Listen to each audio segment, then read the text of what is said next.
Hello students, welcome to your Vidur academy. मैं प्रदीप कुमार आपके सामने उपस्थित हूँ इंडियन पॉलिटी का नेक्स्ट पार्ट लेकर, जिसमें आज हम डिस्कस करेंगे मिससेलेनियस पॉलिटी से रिलेटेड वो सभी क्वेश्चंस जो अब तक रेलवे ने किसी न किसी एग्जाम में पूछे हैं और ये क्वेश्चंस आगे भी पूछे जाएंगे। यदि आप रेलवे के किसी भी एग्जाम की तैयारी कर रहे हो, एनटीपीसी या ग्रुप डी की या फिर किसी अन्य एग्जाम की, तो ये सेशन आपके लिए काफ़ी महत्वपूर्ण है। तो अभी तक आपने चैनल को सब्सक्राइब नहीं किया है तो चैनल को सब्सक्राइब कर लीजिए और वीडियो को ज़्यादा से ज़्यादा अपने दोस्तों में शेयर कर दीजिए। स्टार्ट करते हैं आज का सेशन इस प्रश्न के साथ। आज का पहला प्रश्न है, भारत में राष्ट्रीय एकता दिवस 31 अक्टूबर को डैश के जन्म दिवस के अवसर पर मनाया जाता है। तो इसका सही जवाब हो जाएगा ऑप्शन ए, सरदार वल्लभ भाई पटेल। भारत में राष्ट्रीय एकता दिवस 31 अक्टूबर को सरदार वल्लभ भाई पटेल के जन्म दिवस के अवसर पर मनाया जाता है। इनकी भारत के राजनीतिक एकीकरण में प्रमुख भूमिका थी। इस दिन मनाने का उद्देश्य लोगों को एकजुट करना और समाज के उत्थान के लिए उनके विचारों से अवगत कराना है। स्टैच्यू ऑफ यूनिटी विश्व की सबसे ऊंची इमारत है। यह चीन की स्प्रिंग टेम्पल ऑफ बुद्धा तथा अमेरिका में स्थित स्टैच्यू ऑफ लिबर्टी की ऊंचाई लगभग दोगुनी है। 2020 में इसे संघाई सहयोग संगठन में 8 अजूबों में शामिल किया गया। भारत के प्रथम श्रम मंत्री कौन थे? तो इसका सही जवाब हो जाएगा ऑप्शन ए, जगजीवन राम।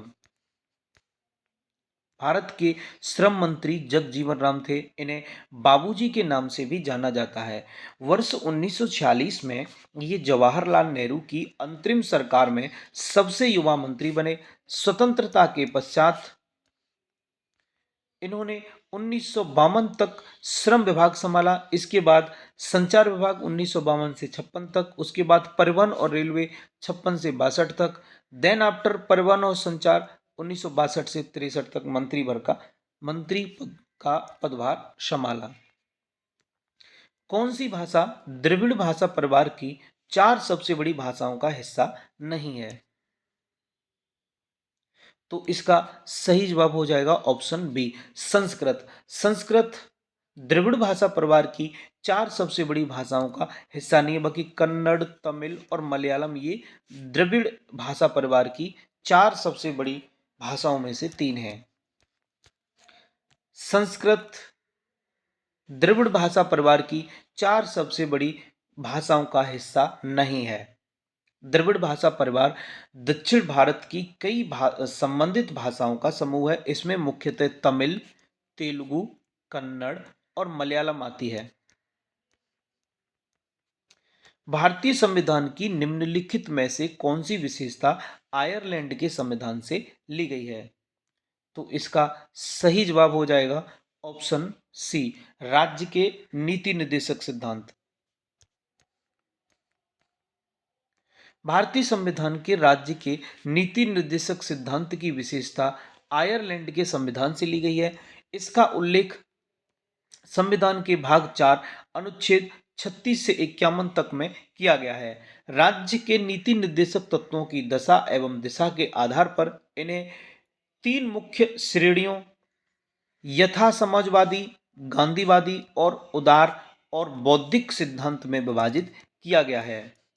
अगला है, तमिलनाडु की आधिकारिक और प्रमुख भाषा तमिल का संबंध किस भाषा परिवार से है? तो इसका सही जवाब हो जाएगा ऑप्शन बी, द्रविड़ से।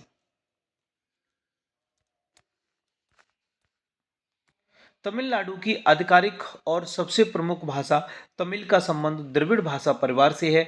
इस भाषा को वर्ष 2004 में शास्त्रीय भाषा का दर्जा भी दिया गया था। यदि एक बार भाषा को शास्त्रीय भाषा का दर्जा मिल जाता है तो उसे एक उत्कृष्टता केंद्र स्थापित करने के लिए वित्तीय सहायता भी दी जाती है, जहां भाषा की पढ़ाई होती है। किस भारतीय भाषा को सिंगापुर और श्रीलंका की आधिकारिक भाषा राजभाषा के रूप में मान्यता भी प्राप्त है? तो इसका सही जवाब हो जाएगा ऑप्शन डी, तमिल। तमिल को सिंगापुर और श्रीलंका की आधिकारिक भाषा या राजभाषा के रूप में मान्यता प्राप्त है। भारत के तमिल भाषा को सिंगापुर और श्रीलंका देशों में आधिकारिक राजभाषा के रूप में मान्यता प्राप्त है। तमिल भाषा भारतीय संविधान की 8वीं अनुसूची में वर्णित 22 भारतीय भाषाओं में से 5वीं सबसे बड़ी भाषा है। कौन सा कार्य जिला प्रशासन का हिस्सा नहीं है? तो इसका सही जवाब हो जाएगा ऑप्शन डी, डाक सेवाएं। बाकी दीवानी न्याय, ग्रामीण विकास, राजस्व संग्रह, ये सभी कार्य जिला प्रशासन के हिस्से के अंतर्गत आते हैं।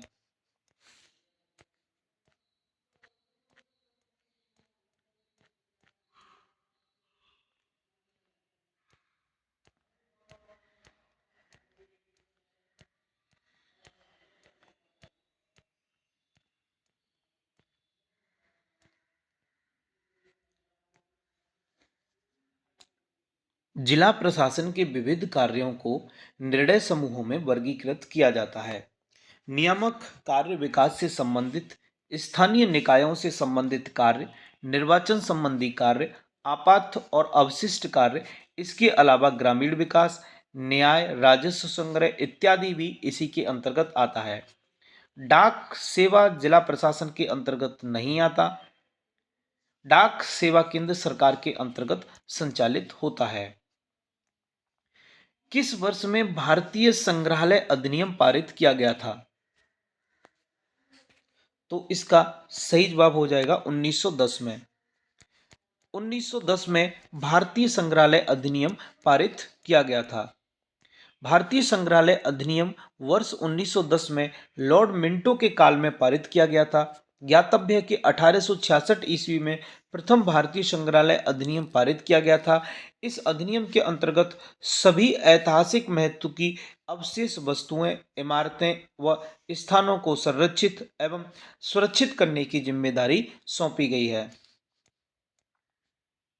भारत को एक संप्रभु, लोकतांत्रिक और गणतंत्र राष्ट्र घोषित करने वाले भारतीय संविधान के अधिनियम के स्मरणोत्सव के रूप में प्रतिवर्ष किस तिथि को एक राष्ट्रीय उत्सव मनाया जाता है? तो इसका सही जवाब हो जाएगा ऑप्शन ए, 26 जनवरी को। भारत को एक संप्रभु, लोकतांत्रिक और गणतंत्र राष्ट्र घोषित करने वाले भारतीय संविधान के अधिनियम के स्मरणोत्सव के रूप में प्रतिवर्ष 26 जनवरी को एक प्रमुख राष्ट्रीय उत्सव मनाया जाता है। 15 अगस्त को स्वतंत्रता दिवस, 2 अक्टूबर को अहिंसा दिवस और 23 मार्च को शहीद दिवस। किस भारतीय राज्य की आधिकारिक भाषाओं में से एक भाषा कोकबोरोक है? तो इसका सही जवाब हो जाएगा ऑप्शन ए, त्रिपुरा राज्य की है कोकबोरोक। कोकबोरोक भाषा पूर्वी भारत के प्रदेश त्रिपुरा की आधिकारिक भाषा है। त्रिपुरा की राजधानी अगरतला है। गोवा की राजभाषा कोंकणी है। पश्चिम बंगाल में बंगाली भाषा का प्रमुख रूप से बोली जाती है। राष्ट्रीय पिछड़ा वर्ग वित्त एवं विकास निगम डैश मंत्रालय के तत्वाधान में भारत सरकार का एक उपक्रम है। तो इसका सही जवाब हो जाएगा ऑप्शन डी, सामाजिक न्याय और अधिकारिता। ये राष्ट्रीय पिछड़ा वर्ग वित्त एवं विकास निगम मंत्रालय के तत्वाधान में भारत सरकार का एक उपक्रम है। राष्ट्रीय पिछड़ा वर्ग वित्त एवं विकास निगम NBCFDC सामाजिक न्याय और अधिकारिता मंत्रालय के तत्वाधान में भारत सरकार का एक उपक्रम है।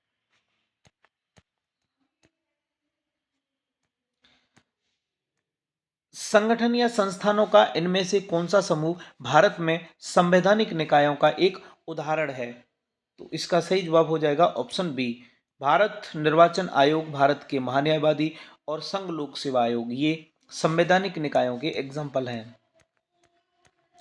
भारत में संवैधानिक निकाय वे निकाय हैं जिनका संविधान में उल्लेख है। इनके उदाहरण हैं भारत निर्वाचन आयोग जिसका उल्लेख 324 में है, भारत का महान्यायवादी इसका उल्लेख आर्टिकल 76 में है, संघ लोक सेवा आयोग इसका आर्टिकल 315 में, वहीं भारत के नियंत्रक एवं महालेखा परीक्षक ये आर्टिकल 148 में देखने को मिलता है।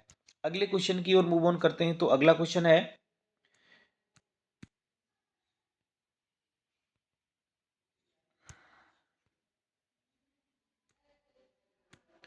लोकसभा में परिवार न्यायालय के विधेयक कब पारित किया गया? तो इसका सही जवाब हो जाएगा ऑप्शन डी, जुलाई 2022। लोकसभा में परिवार न्यायालय के विधेयक को जुलाई 2022 में पारित किया गया। जुलाई 2022 में लोकसभा में परिवार न्यायालय संशोधन विधेयक 2022 पारित किया गया, जो हिमाचल प्रदेश और नागालैंड में पारिवारिक न्यायालयों की स्थापना के लिए परिवार न्यायालय अधिनियम 1984 में संशोधन करने का प्रयास करता है। अगला है, किस वर्ष में दिल्ली भूमि सुधार अधिनियम प्रवर्तित किया गया था?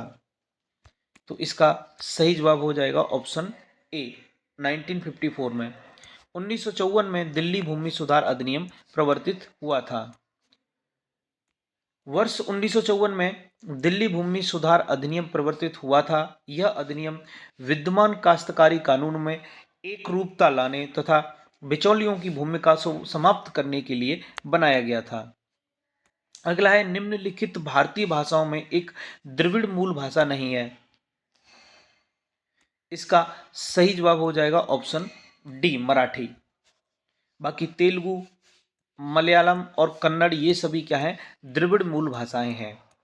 द्रविड़ मूल भाषा के अंतर्गत 4 भाषाएं आती हैं, ये हैं तमिल, कन्नड़, तेलुगु और मलयालम। मराठी भाषा आर्य भाषा परिवार की सदस्य है। इसका विकास संस्कृत के अपभ्रंश से हुआ है। इसे बोलने वालों की कुल संख्या 9 करोड़ है, जो 900 ईस्वी से प्रचलन में है। यह भी हिंदी के समान संस्कृत पर आधारित है, जो महाराष्ट्र और गोवा की राजभाषा है।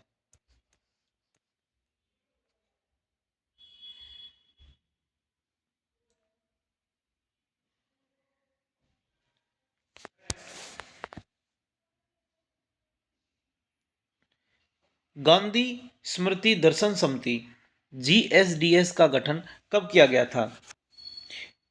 इसको चेक करना। गोवा की राजभाषा कोंकणी भी है ना, गोवा की, जहाँ तक मैं याद कर पा रहा हूँ गोवा की जो भाषा है वो कोंकणी है। और चेक करिएगा और उसके बाद कमेंट बॉक्स में टाइप करके बताइए कि ये जो मराठी है, इसमें मराठी के बारे में बात कर रहा था कि मराठी भाषा आर्य भाषा परिवार की सदस्य है ना। और इसके बाद में बोल रहा है यह संस्कृत समान संस्कृत आधारित भाषा है। और बाद में ये भी बोल रहा है कि महाराष्ट्र और गोवा की राजभाषा है। तो महाराष्ट्र की तो है, क्या गोवा की भी है? ये आप कमेंट बॉक्स में टाइप करके बताइए। गांधी स्मृति एवं दर्शन समिति GSDS का गठन कब किया गया था? तो इसका सही जवाब हो जाएगा ऑप्शन ए, सितंबर 1984 में।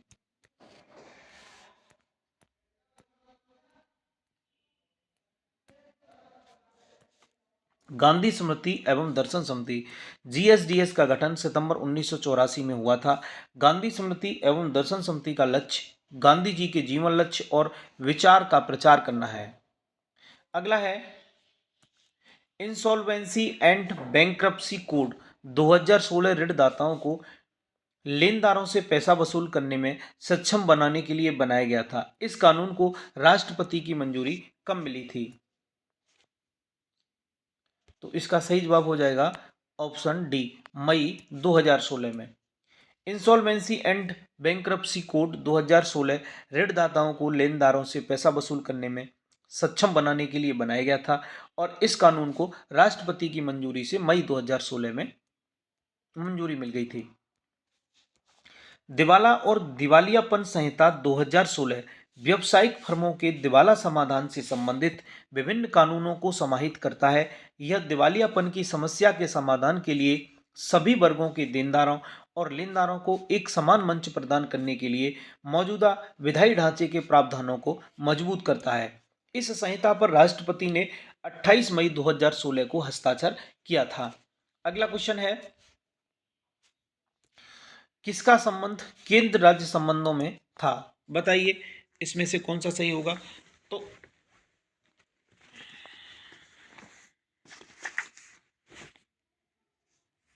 इस प्रश्न का सही जवाब हो जाएगा ऑप्शन डी, सरकारिया आयोग।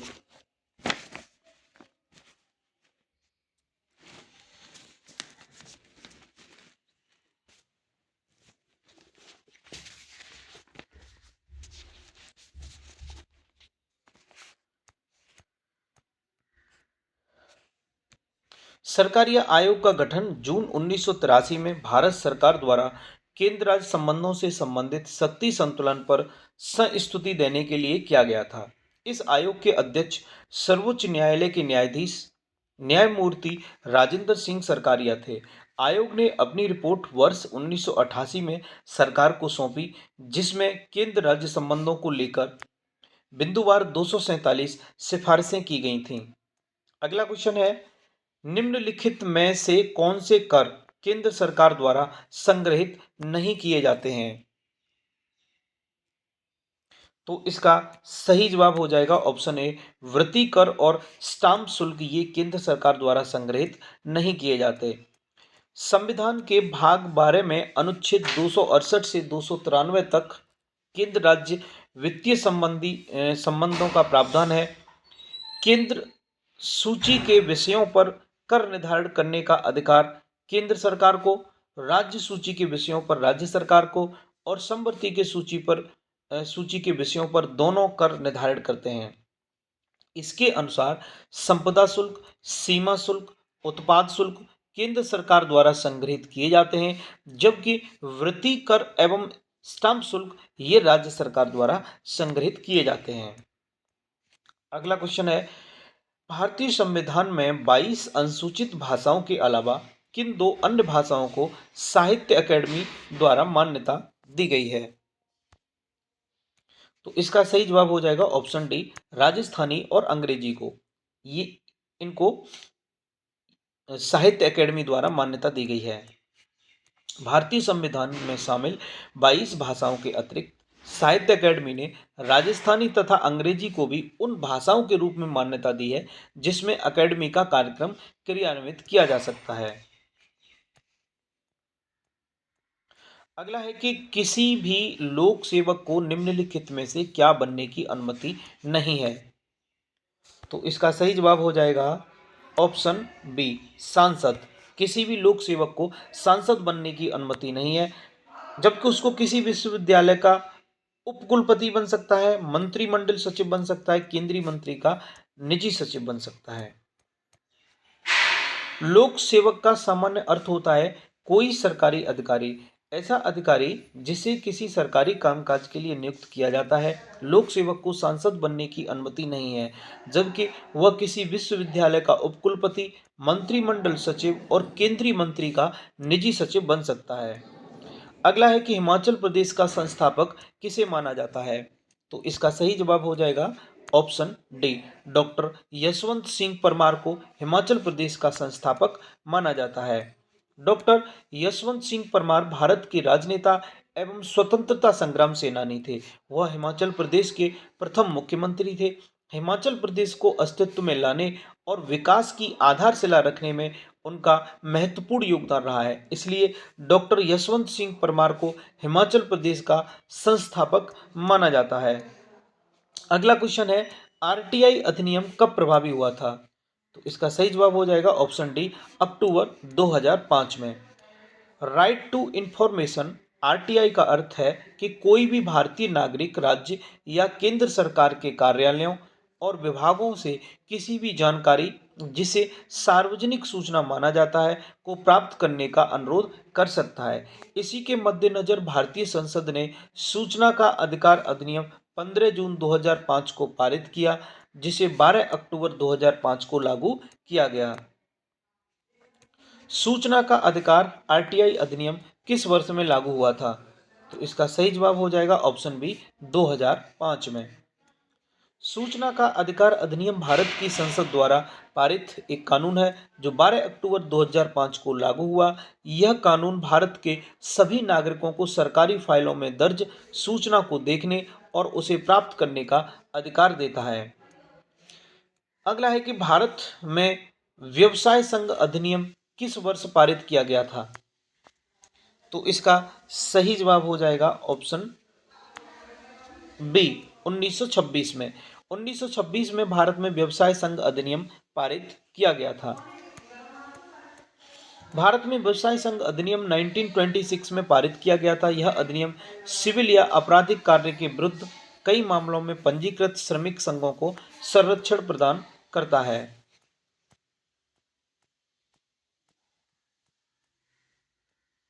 गांधी स्मृति एवं दर्शन समिति का गठन का नहीं नहीं ये नहीं है।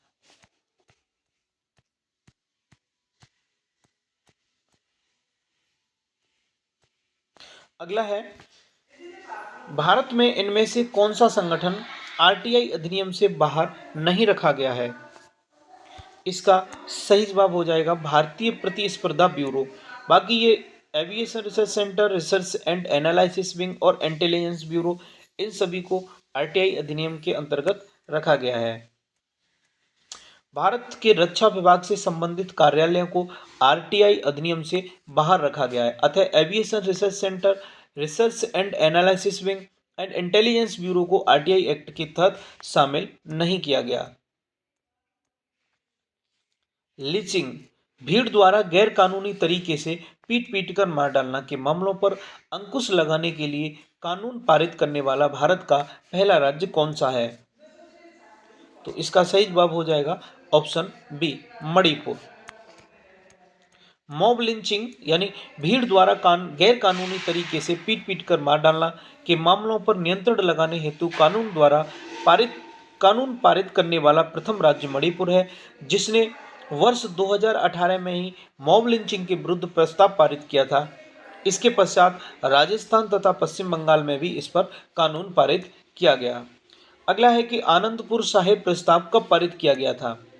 तो इसका सही जवाब हो जाएगा ऑप्शन ए 1973 में आनंदपुर साहिब प्रस्ताव पारित किया गया था। आनंदपुर साहिब प्रस्ताव वर्ष 1973 में आनंदपुर साहिब में पारित किया गया था। इस प्रस्ताव में पंजाब को एक स्वायत्त राज्य के रूप में स्वीकारने और केंद्र को विदेश मामलों, मुद्रा, रक्षा और संचार सहित केवल 5 दायित्व अपने पास रखते हुए बाकी के अधिकार राज्य को देने संबंधी बातें कही गई थी। इस प्रस्ताव को खालिस्तान आंदोलन की शुरुआत माना जाता है। अगला है आर्थिक रूप से कमजोर वर्ग के लिए सरकारी नौकरियों और उच्च शिक्षा में 10% आरक्षण लागू करने वाला पहला राज्य कौन सा था? इसका सही जवाब हो जाएगा ऑप्शन सी गुजरात। गुजरात आर्थिक रूप से कमजोर वर्ग के लिए सरकारी नौकरियों और उच्च शिक्षा में 10% रिजर्वेशन लागू करने वाला पहला राज्य था। गुजरात भारत का पहला राज्य, झारखंड दूसरा तथा उत्तर प्रदेश तीसरा राज्य है जिसने सामान्य वर्ग के लोगों के लिए 10% आर्थिक आरक्षण लागू किया है। राज्य सरकार ने केंद्र सरकार द्वारा सामान्य वर्ग को आरक्षण दिए जाने के फैसले के बाद इसे अपने राज्य में लागू किया है। इन सामान्य वर्ग को ईडब्ल्यूएस यानी इकोनॉमिकली वीकर सेक्शन की श्रेणी में रखा गया है। अगला है निम्नलिखित में से कौन सा भारत के द्वितीय प्रधानमंत्री लाल बहादुर शास्त्री का स्मारक है? तो इसका सही जवाब हो जाएगा ऑप्शन ए विजय घाट।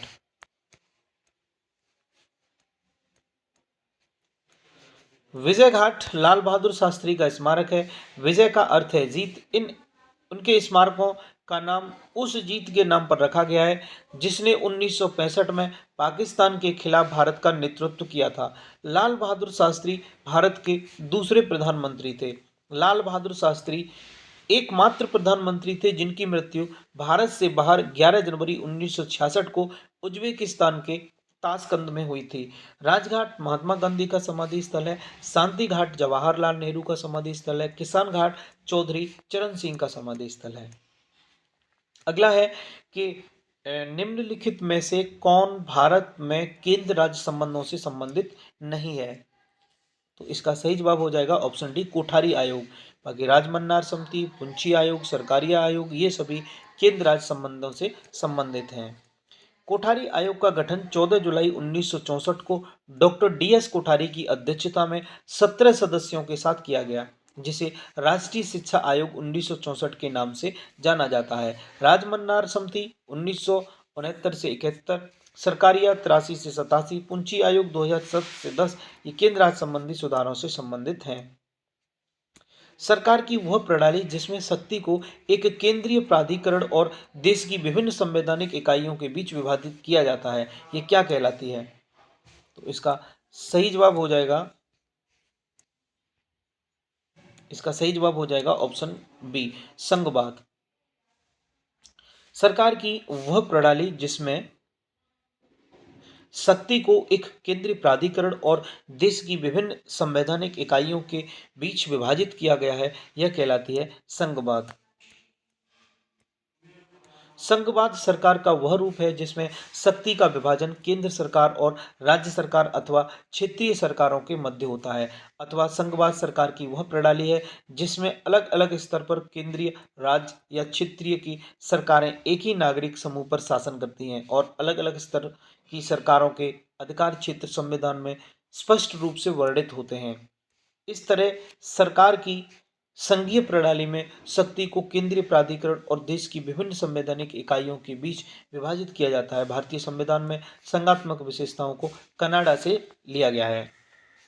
आज के लिए बस इतना ही। यहाँ से आगे हम नेक्स्ट वीडियो में डिस्कस करेंगे। तो आज का सेशन आपको कैसा लगा कमेंट बॉक्स में टाइप करके ज़रूर बताइए, और यदि आपने अभी तक चैनल को सब्सक्राइब नहीं किया है तो चैनल को सब्सक्राइब कर लीजिए और वीडियो को ज़्यादा से ज़्यादा अपने दोस्तों में शेयर कर दीजिए। थैंक्स फॉर वॉचिंग, मिलते हैं अगली वीडियो में।